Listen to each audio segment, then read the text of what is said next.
और उत्तर प्रदेश की सियासत में एक बड़ा मुद्दा सामने आया है। मतदाता सूची के कथित तौर पर 2 करोड़ नाम हटाए जाने को लेकर सियासी घमासान तेज हो गया है। जहां विपक्ष इसे लोकतंत्र पर हमला बता रही है, तो वहीं चुनाव आयोग इसे नियमित प्रक्रिया का हिस्सा बता रहे हैं। क्या ये सिर्फ वोटर लिस्ट की सफाई है या फिर चुनावी समीकरण बदलने की कोशिश? देखिए इस पर हमारी एक खास रिपोर्ट। उत्तर प्रदेश में मतदाता सूची से बड़ी संख्या में नाम हटाए जाने का मुद्दा अब राजनीतिक विवाद बन चुका है। इलेक्शन कमीशन ऑफ इंडिया के मुताबिक ये एक नियमित प्रक्रिया है, जिसके तहत मृत, डुप्लीकेट और स्थान बदल चुके मतदाता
और इंडी गठबंधन के लोग लगातार झूठ और भ्रम फैलाने का काम समाज में कर रहे हैं।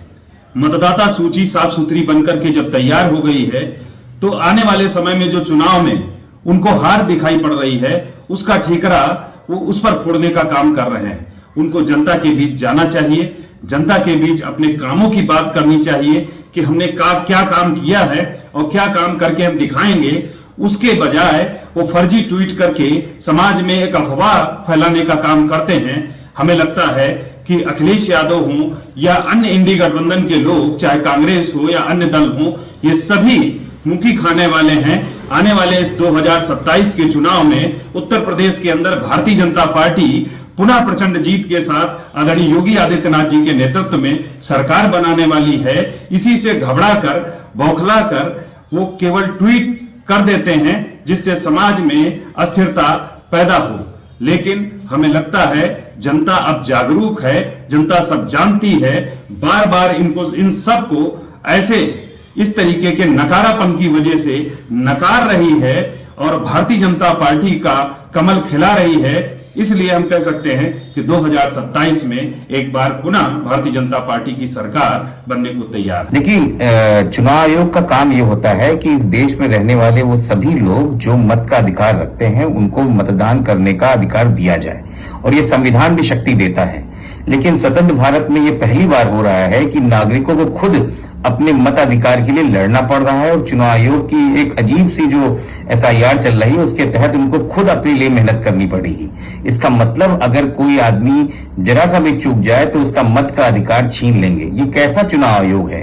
ये कैसा अधिकार है? ये कैसा संविधान का उल्लंघन है? हमें लगता है कि भारतीय जनता पार्टी ने बहुत ही चालाकी तरीके से चुनाव आयोग के साथ मिली भगत करके इन नागरिकों के मतों के ऊपर डकैती डाली है। SIR के बाद इलेक्शन कमीशन ने जो फाइनल वोटर लिस्ट जारी की है, तो उसका हम रिव्यू कर रहे हैं, क्योंकि 2 करोड़ 5 लाख की संख्या बहुत बड़ा आंकड़ा है।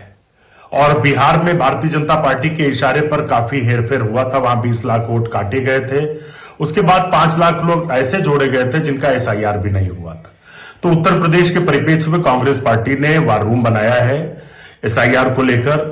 हम विधानसभावार, ब्लॉकवार उसका डेटा जुटा रहे हैं। कोई भी हम अगला वैधानिक कदम उस वोटर लिस्ट को देखकर जो हम फीडबैक ले रहे हैं कि कहां पर गड़बड़ियां हैं, क्या कमियां हैं, उस पर काफी कुछ चिंतन करके तभी हम कोई अगला लीगल प्रोसीडिंग करेंगे। अभी हम रिव्यू कर रहे हैं, उसके बाद ही कोई वैधानिक कदम उठाएंगे। उत्तर प्रदेश में एसआईआर प्रक्रिया के बाद जारी अंतिम मतदाता सूची ने सियासत को गरमा दिया है। करीब 2 करोड़ से ज्यादा नाम काटने के बाद विपक्ष सवाल उठा रहा है, तो वहीं बीजेपी इसे साफ सुथरी प्रक्रिया बता रही है। अब बड़ा सवाल यही है, कटौती चुनाव के समीकरण को कितना बदलेगी और 2027 के रण में किस पार्टी को कितना फायदा मिलेगा, किसको होगा कितना नुकसान। कैमरामैन मानस के साथ साहिद सिद्दीकी, रफ्तार मीडिया, लखनऊ।